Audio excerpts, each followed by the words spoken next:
in this scenario. As the cover-up of Kennedy's murder slowly unravels and the true picture unfolds, new smoking guns are revealed.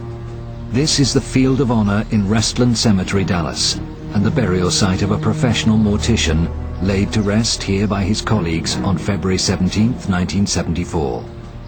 This plaque marks the life of a mysterious man whose links to the Kennedy assassination are only just beginning to emerge.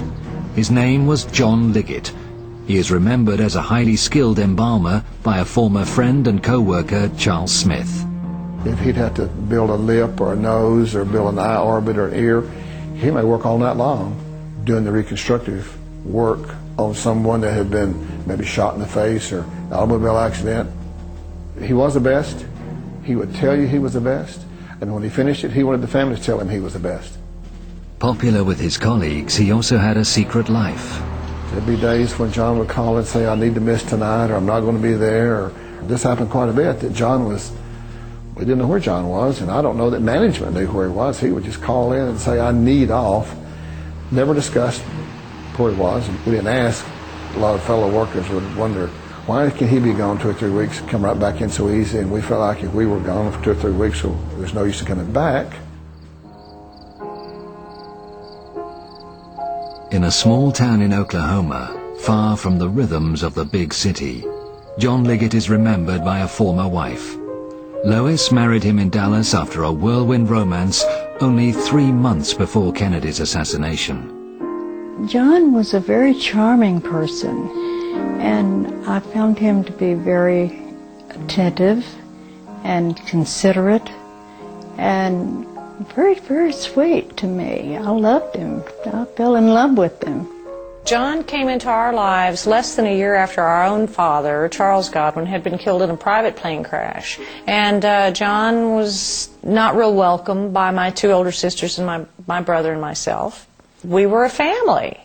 And he had a ready-made cover, and that's what I've always thought, is that we were a convenient cover for a man who needed that.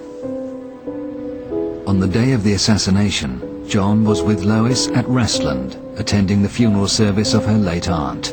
He was suddenly called from the graveside.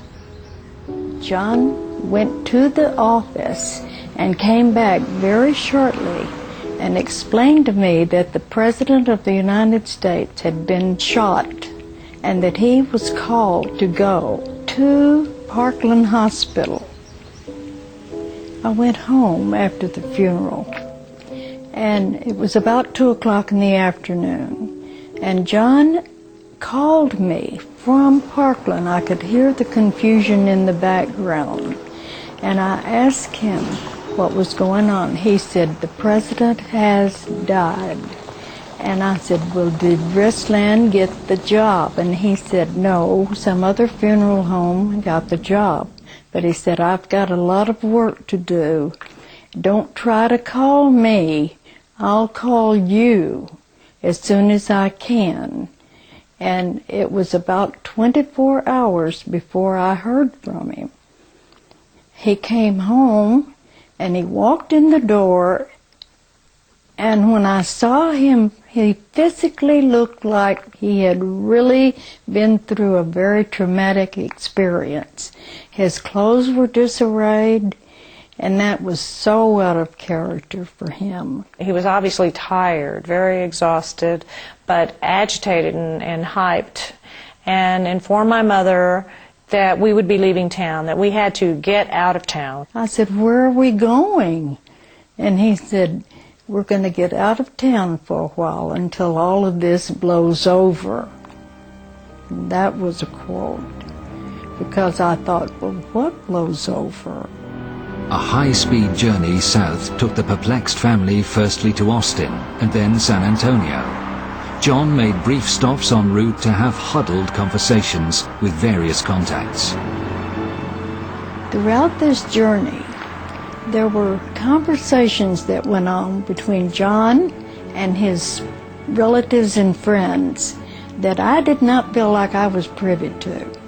That they knew something I didn't know, and I didn't understand what was going on. In the early hours of Sunday morning, November 24th, the family finally checked into a motel near Corpus Christi. John had a further meeting, this time with his elder brother, Malcolm. Here again, they had conversations that made me feel like I didn't belong, that they knew something I didn't know. I don't know why we were there, but it seemed to be very important to John that we were there. I do recall that every time I would see John in the room there, he was seated on the end of the bed, watching the television, and very intently watching the news, and chain smoking, because he did chain smoke. And was when John was nervous, he had a little bit of a nervous tick in his cheek, which I always knew that he was a little nervous there. That's when he saw Oswald killed by Jack Ruby. He's been shot. He's been shot. Lee Oswald has been shot. The minute he saw that, he looked at me and said, "Everything's okay now," and you could just see his face. He was like all the pressure had been taken off of him.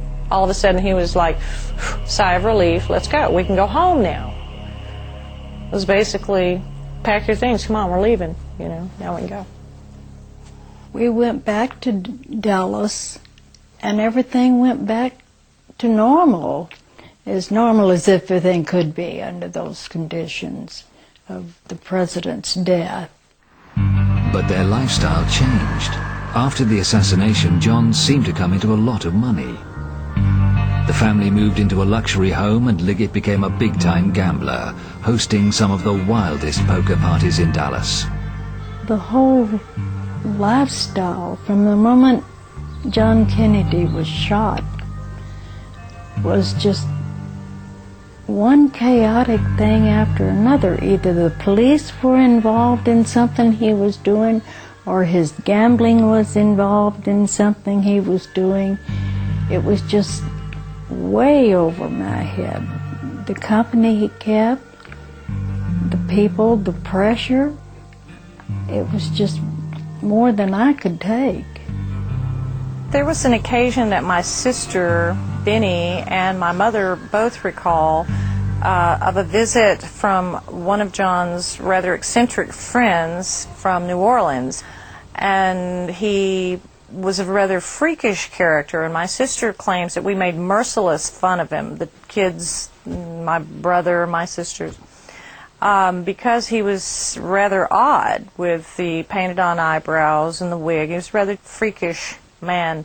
John said to us that this was a friend of his from the Civil Air Patrol, that they had been in Civil Air Patrol together.